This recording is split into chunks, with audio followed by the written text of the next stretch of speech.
As I'm talking, I've got a set of stories to tell you and some pretty good news about what has happened in terms of national recognition for Will County.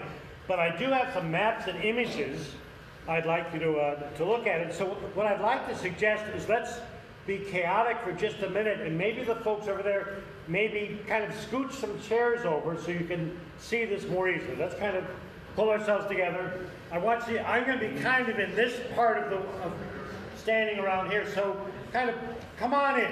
Come on down. Those are full chairs or empty chairs? Come on down. I know you'll love it. Come on down. There's a couple of spaces here. There's a couple of spaces here. Come on down. Can we get the lights turned down and all? I wonder where those are located. Yeah, I don't know. Can the lights be adjusted at all? Yeah, they can. I've been here. Yeah, go ahead. Good. Alrighty. You folks are okay over there? You don't want to? Alrighty. Yeah, but we're due. Okay. Alrighty. Good. Sandy, John's leaving.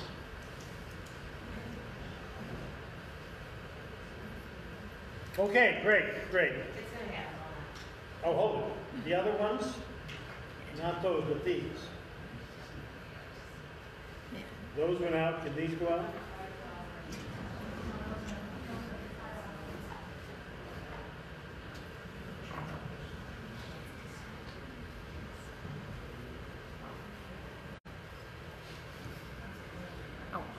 Alrighty, not to worry. We'll just go ahead. I think all of you, probably most of you, are aware that Will County has a rich history with the Underground Railroad, and I'd like to just kind of remind you of a couple kind of parts of this history of the county, and then share with you a couple kind of interesting developments. I've got a couple stories to share.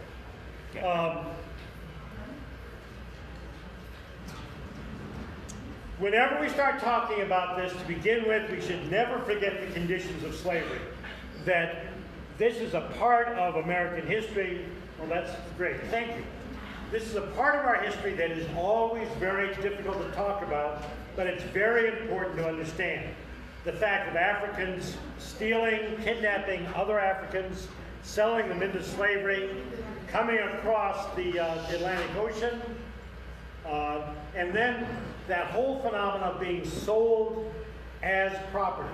And that notion that just as people would evaluate horses or cows or pigs, human beings were evaluated for their worth.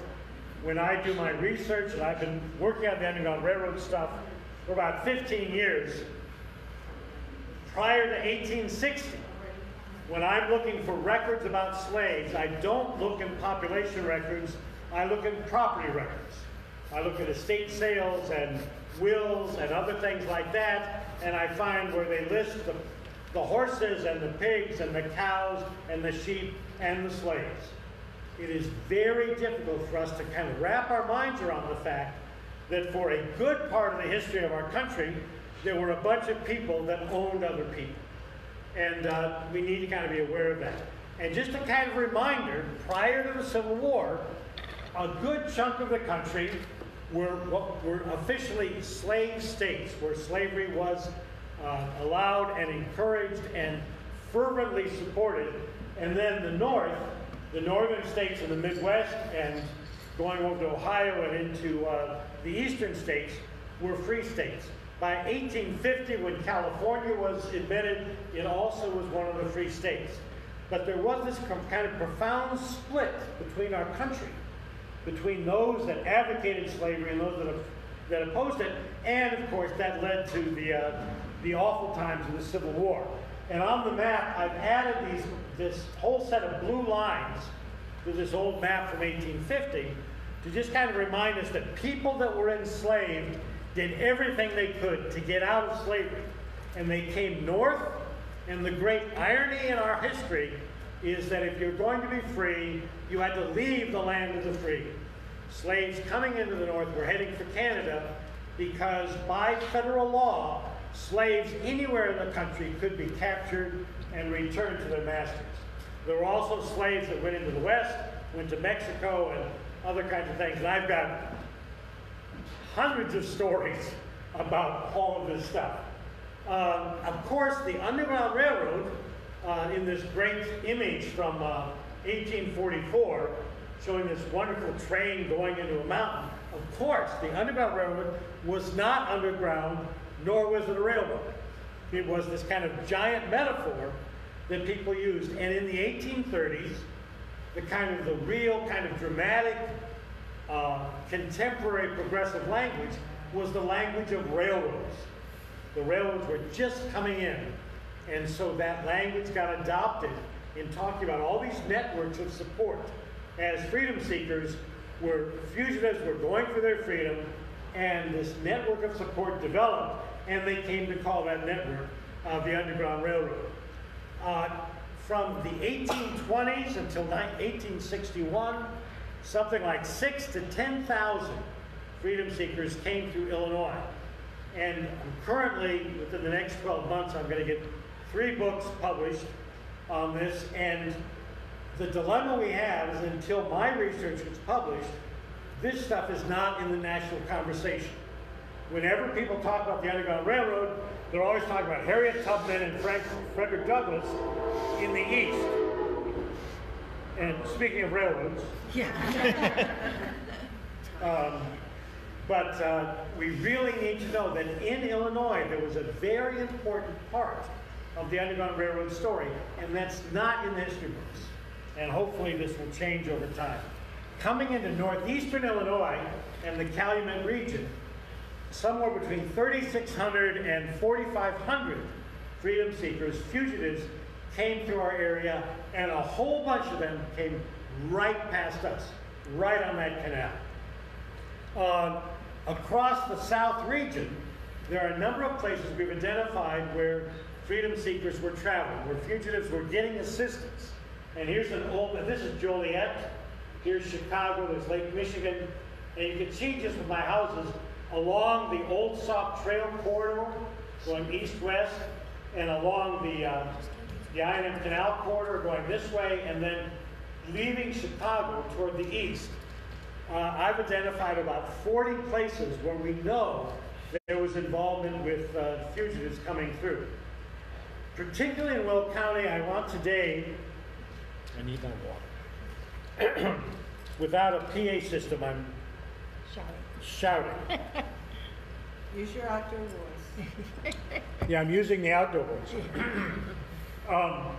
I want to talk specifically about 2 parts of the Underground Railroad in Will County. The Congregational Church and the cemetery that are located in Crete in eastern Will County, and the I&M Canal right here, and that headquarters building. Now also, some of you have either read some of my stuff or you know that there are lots of stories related to Wilmington and New Lenox and Homer Township, Mokina, Joliet, Plainfield. Earlier this evening I was talking with someone about Plainfield. I'm not going to talk about those stories because I want to focus particularly tonight to fill you in on giving you a sense of the experience in Crete and the experience in Lockport, because these have become very important pieces of the national conversation about the Underground Railroad. First of all, in Crete, right on Exchange Street, next to the railroad tracks, about a block east of Hubbard's Trail or Dixie Highway, is the old Crete Congregational Church. This building was constructed in 1853. It is now an antiques building. I think you know that building in the middle of Crete. And right next to it is the Crete Congregational Church Cemetery. And this combination has in March, I worked with a bunch of local history people in the Crete area, and in March this was officially accepted by the National Park Service on their Network to Freedom Underground Railroad National Listing. This is now an officially designated Underground Railroad site. And we had to do a tremendous amount of work to get that designation. But there's a whole cycle of stories about a group of families that settled in this area in the 1830s and 40s. And just to orient you, again, this is eastern Will County. Again, there's Chicago. Basically, due south of Chicago in far eastern Will County is the village of Crete. And just outside of present-day Crete, both to the east and to the north, there were a set of farms, and these folks, they had come from New England, and they were very much committed to helping freedom seekers. In the middle of Crete is the church and the cemetery. Out to the east are a set of farms, and then up on Sauk Trail, there's a Sauk Trail, there were a set of farms up here on the Sauk Trail, and these people all worked together, and we have a number of detailed stories about these families. Stories, the first person accounts from the families of talking about remembering when their parents hosted freedom seekers, either staying in their bedrooms or on the floor or staying out in the barn. One of the great stories, one of the families on the Sauk Trail, the children remember, the kids remember their parents telling them that when they were children, they sat in their home with these strange people that had come from the South, and being told by their parents they could not talk about it because these were runaway slaves. And this one woman remembers her mother telling her, I remember sitting when I was a little girl, and this little black girl was sitting with me next to the fire, and she was reading a book. But I knew she couldn't read because she was holding the book upside down. And, we have cycles of these kind of remarkable memories that people have of having these strange people who were totally different from them, of a different color, a whole different life experience, but they knew that these people were trying to find their freedom. And the set of stories is pretty remarkable. The second set of stories that I want to point to have to do with our building, the I&M Canal headquarters, which is right here. And I think most of you are very familiar with that building, but you may not realize some of the powerful points about it. This building is the most significant public building in northern Illinois from the 1830s. There is simply nothing else in northern Illinois that dates to the 1830s, and of course because all the stuff in Chicago burned down. But from 1837, this was built as the headquarters for the I&M Canal. It took them decades to get the canal together. It was finally completed in 1848. And what we've now uncovered is that the canal served as an extraordinarily important corridor for the movement of fugitive slaves. And so we have really been trying to figure out the building, and we have put in, from this research, and Sandy and Bill and some other folks helped me, we put in an application to the National Park Service, and we found out last month, informally, that this building and our work here has been accepted by the National Park Service as another National Underground Railroad designated site. Yay! And thank you, Larry, for heading up that getting our notification. Thank you so much. It's really exciting to have this happen. I want to tell you a little bit, well, so why did we get this designation? Where did it, what's so big about our deal here? A couple things is the kind of documentation. We've always talked about how powerful our documentation because of this building. Well, this is a very practical example of the power of our documentation. First of all, on the wall in the museum, we have a copy of the original contract for building this building. And that's what you see up here. This is, from 1836-37, we have this contract and supporting documents for getting this thing built. And then it has been modified a variety of times over the years. One of the modifications, if you look at this picture, this is a picture from the early part of the 19th century, and you'll notice over here the porch is still a porch. And what was now the gift shop got enclosed at the beginning of the 20th century. To get the designation, we had to not only tell all the Underground Railroad stories, but we really had to document the history of the building.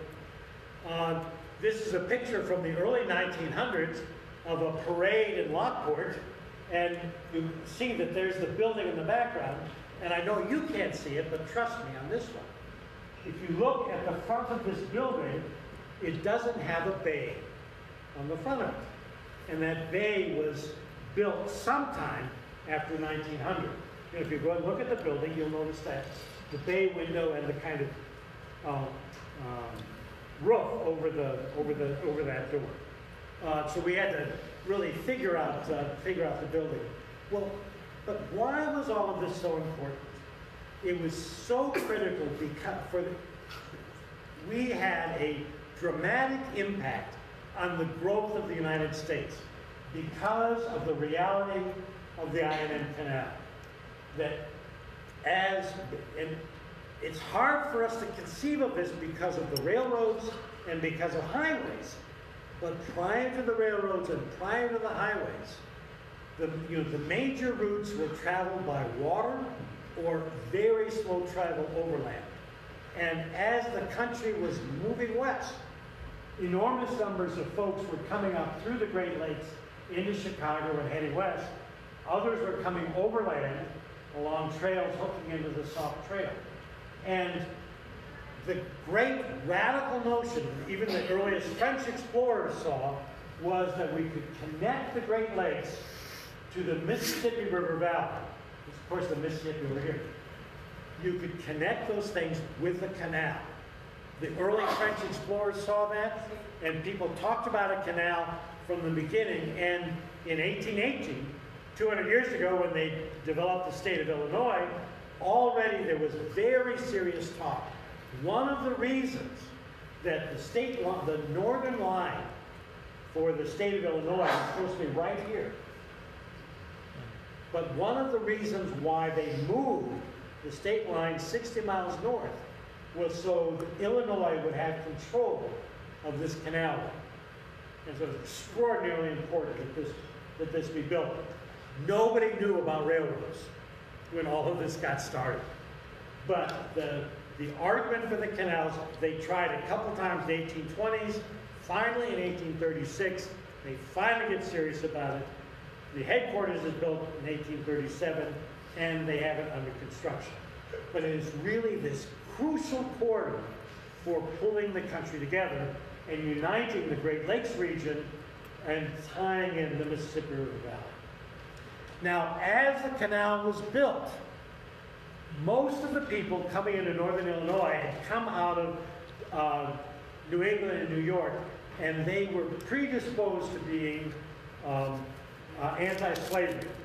There were several very powerful abolitionists, a fellow named John Hasek, who settled in Ottawa, Peter Stewart, who settled in Wilmington, but ended up being an engineer for the canal, and then later superintendent.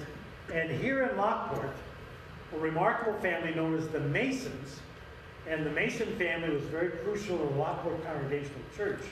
But also, Mrs. Mason was the sister of a remarkable guy named Ichabod Cotter.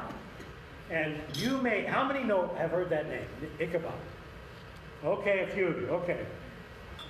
One of the most remarkable people that we never talk about in Will County is Ichabod Cotter. As a young man, he became a nationally recognized orator, an anti-slavery orator. I've read a number of his speeches, and my God, it would blow you away. He was recognized, by the time he was 25, he was being recognized across the country as one of the great voices against slavery in America. And I've even played with the idea of taking on that persona. and then giving his sermons or something. But anyway, I might. But Go for it. yeah, remarkable, just a remarkable guy. And he also, the more time he spent with families across Illinois and Wisconsin, the more he really questioned a lot of his religious beliefs. And today, this absolutely remarkable human being is buried here in the Lockport Cemetery.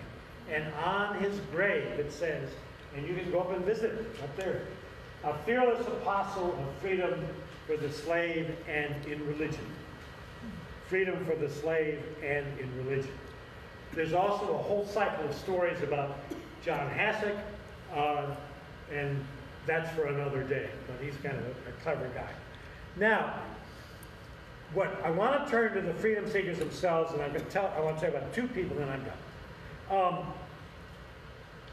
Part of what was going on was that abolitionists all over the Midwest were recognizing that coming along the Cal was the most popular route to Chicago. And we know that there were hundreds of freedom seekers that came on canal boats right there and came on the old historic trail right there. I mean, the history is very rich. It's interesting that the Canal Corridor people have not paid much attention to this, but that history is really there, and it is very rich.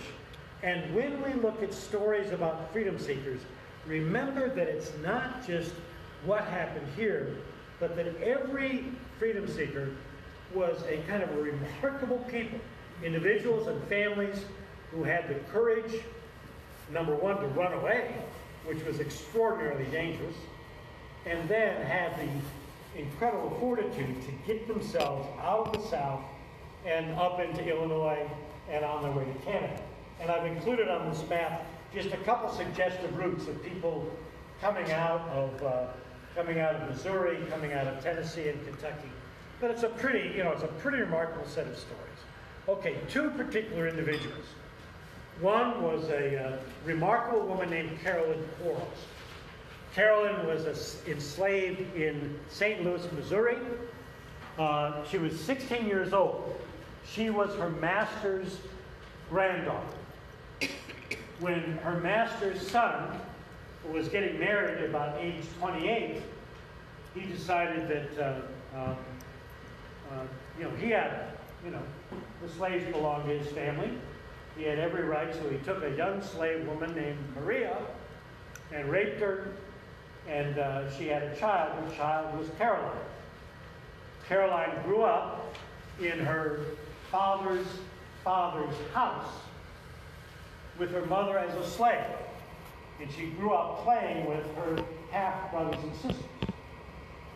Caroline was a beautiful woman, long black hair, freckles, light skin, blue eyes, and she was a slave. And in 1843, she decided she would go for her freedom, and so she slipped out of her house, and she took one of the most remarkable journeys in American history. She went from St. Louis here. She traveled up along the Mississippi River. She got onto a riverboat, passed as white, got up to Galena, got off the boat in Galena, and there was one black guy living in Galena, and he come up to her and said, "You're passing." And she said, "How'd you know?" He said, "Well, he could figure that out." He immediately got a stagecoach to Milwaukee. She was the first fugitive slave to be that ran into Wisconsin, 1843. They didn't know exactly what to do, and there's a whole cycle of things that happened as they protected her. The slave hunters were on her back. There was a $800 reward for her recapture, and the slave hunters were very excited because she was exactly the kind of young woman who should be taken to New Orleans and put into prostitution. And she had known that, and that's part of the reason she escaped. So she gets to Milwaukee. They're not sure what to do with her. Finally, the abolitionists in Milwaukee know that the best underground railroad network is in Will County, Illinois. And so they one of the people escorts Caroline, and she comes down through Illinois, and she comes down, they come through, and because of the mood against slavery was strong enough, they could travel during the daytime. She comes through Lockport, comes down through Elgin and Dundee to Naperville, comes down through Lockport. They came to Lockport in the afternoon, and they went over to Homer Township, and they visited a family named Beach. And it was Saturday night, and everybody was in church, and they said, you know, we're not sure what to do with you, and so they encouraged her to go on. And so she went on from Homer Township, probably stayed overnight with the Havens family in New Lenox, and then from New Lenox they traveled on to Crete. And in Crete, they stayed with that community that I've already introduced you to. And so here we've got a freedom seeker coming right through Lockport and then ending up spending a couple days in Crete. And there she got to meet all of these people, and she made her way then with her escort.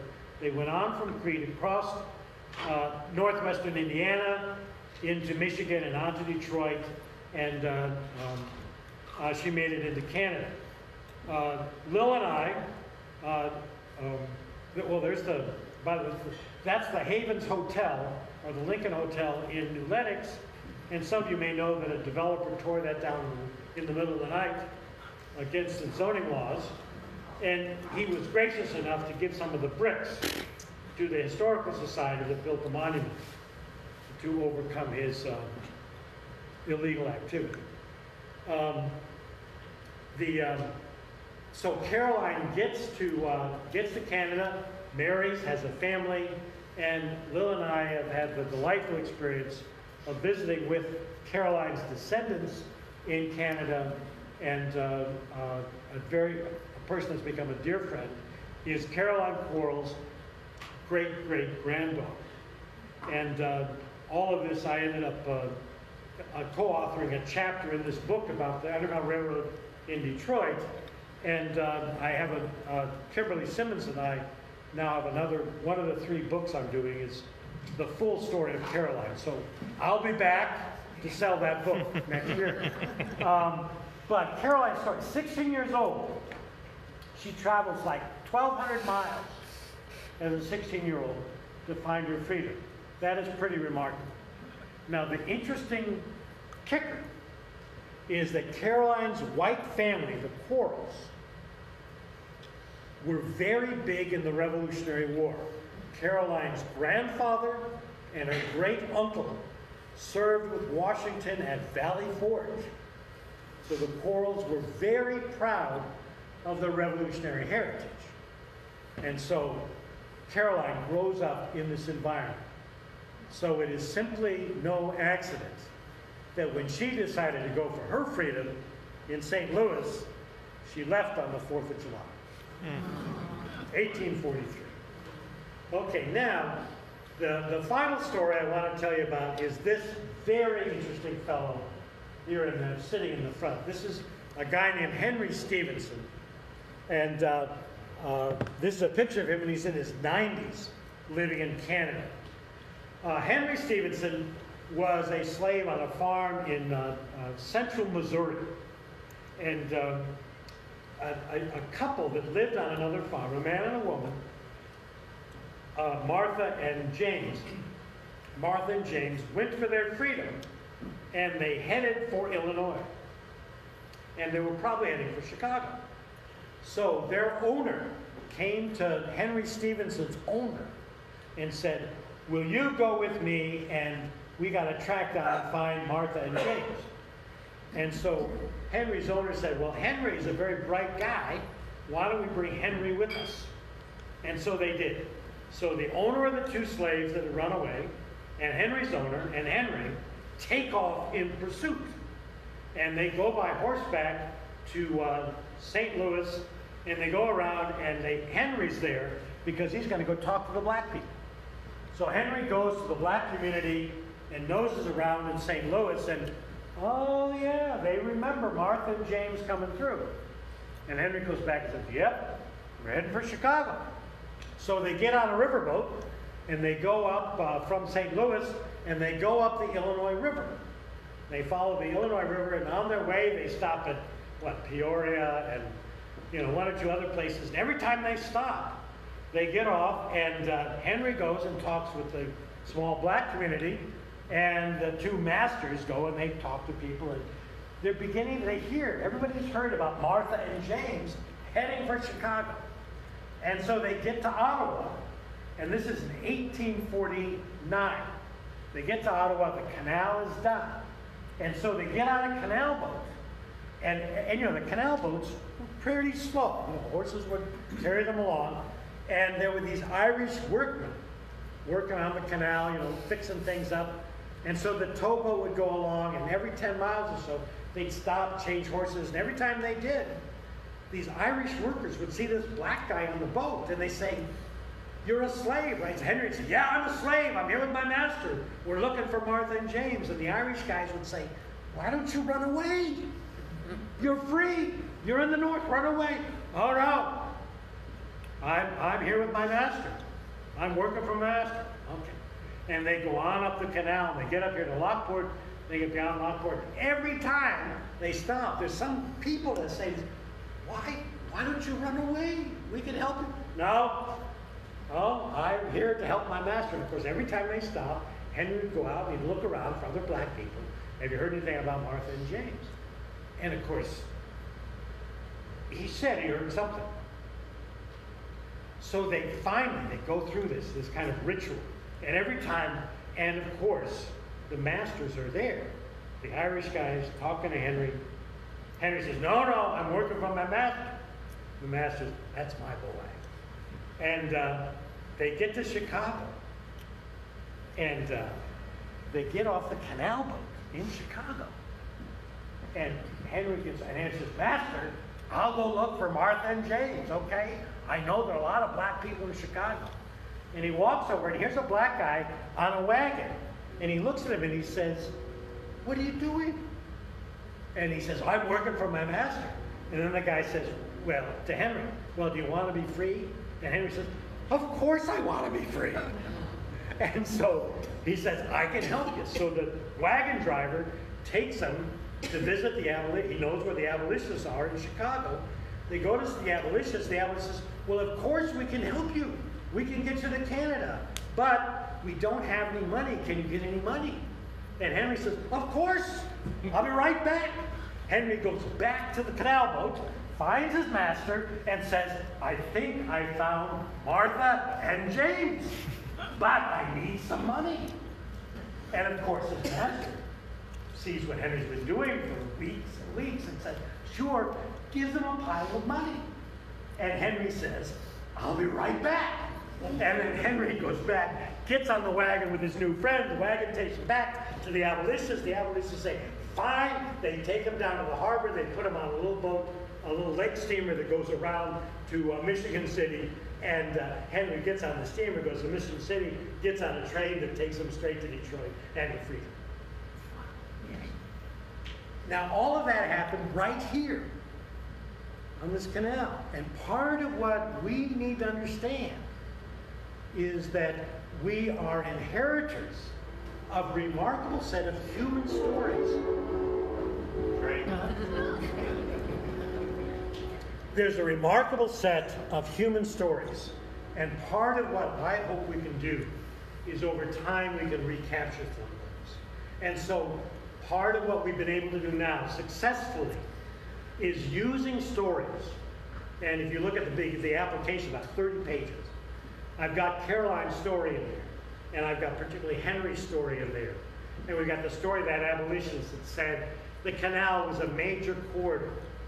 And we have a lot to celebrate about our particular part of this remarkable set of stories about American life.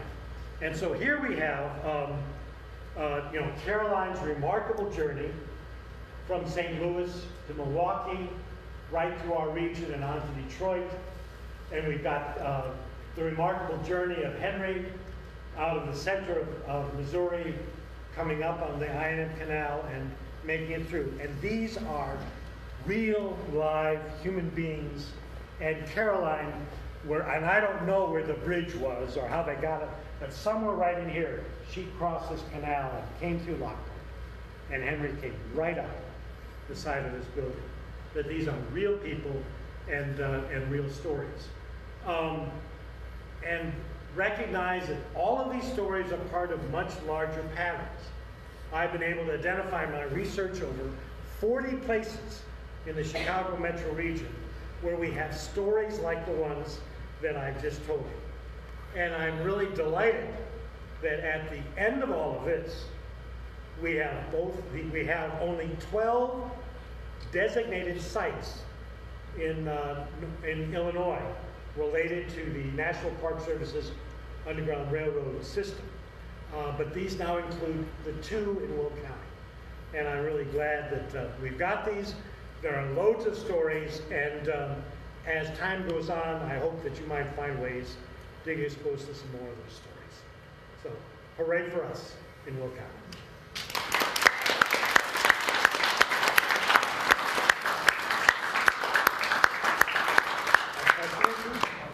If there are 1 or 2 questions, I'll take a couple questions and then give it back to Sandy. Are you with me? Yeah. So Ichabod County has Swarthmore College digitized all the stuff that's in the boxes there? Okay. There's a bunch of the stuff from Ichabod Cottage has been digitized at Swarthmore College. There's a bunch of, but there's a lot of other stuff. And in fact, Sandy, 2 years ago, in our archives, found 2 of his letters. 5 letters. 5 letters. 5 letters. So 3 written by him, 2 written to him. Mm-hmm. So there is a bunch of that. There is a bunch of that stuff available, and very, very interesting. It's like, in addition to there being a set of stories about freedom seekers, the fugitives, that are remarkable stories that need to be revealed, there are a set of, particularly in Illinois, there are a set of absolutely remarkable people that we have just lost to our history. Ichabod Cotting is one of them. There was a guy named the Reverend John Cross. There's a guy named Benjamin Lundy. Now, those names may not be anything, but I'll tell you, our country is what it is today because of Benjamin Lundy. And I bet you, anybody know that name? One person. Okay. Absolutely incredible American story, and yet it's not been part of our stuff. But the Ichabod Cotting stuff is really terrific. So how would one get access to that? Well, more and more things are getting online. There are a handful of things online about Ichabod Cotting, but still, I have, in my research over the last 15 years, I've made a lot of journeys to lots of places to look at archives. But hopefully, more and more will get online. And I would bet you that if not already, there is a plan to get those digitized materials up and running. Yeah. Larry, doesn't the Abraham Lincoln Library have an Ichabod Cotting collection as well? I know when I gave them those 5 letters, they said, we'll add it to our collection. Yeah, they have a collection, but it's not online. It's but not they do have a online. collection. But you can go down there But you can as go a down. researcher. That's Now, right. and this is the one thing that people don't understand. Many of us are not professional historians. I myself, my degree is in physics. So we think that we can't do this, but you're wrong. If you go down to the Abraham Lincoln Library or any other professional library, you can walk in and say, I'm researching this, and you can do it. They will let you look at them. They may ask you to use gloves. They may ask you to put your stuff in a locker. They may, check your body for, weapons or whatever. I don't know what the general word. But at any rate, but you can go to these places, and as an individual, you don't have to be a historian. You don't have to have a PhD. You don't have to be, somebody who's writing anything. You can go to these places and say, I'm doing research, and you can do research. You can look at these things. It's not a private, hidden away, only for the elite people. So if you have enough time and you have the energy, go to these places and say, I want to see the Ichabod Cotting collection at the Abraham Lincoln. Or you can go to places, I want to see this. And we do that ourselves. Somebody comes in and says, I want to see, you know, an I&M Canal collection. I want to see this. Bill Sarter knows this. You can come in and anybody can do this. So please, amateur historians, and I know all of us in this room are, because you wouldn't be here, do it. Go and it's such a thrill. It is such a thrill to read these old and handle these old documents and learn for yourself what our history is about. And you can do it. Believe me, you can. Absolutely. Just do it. Absolutely. Okay, well, there are loads more stories to tell, and another time we'll get into some more of those. Thank you very much. Good to be with you.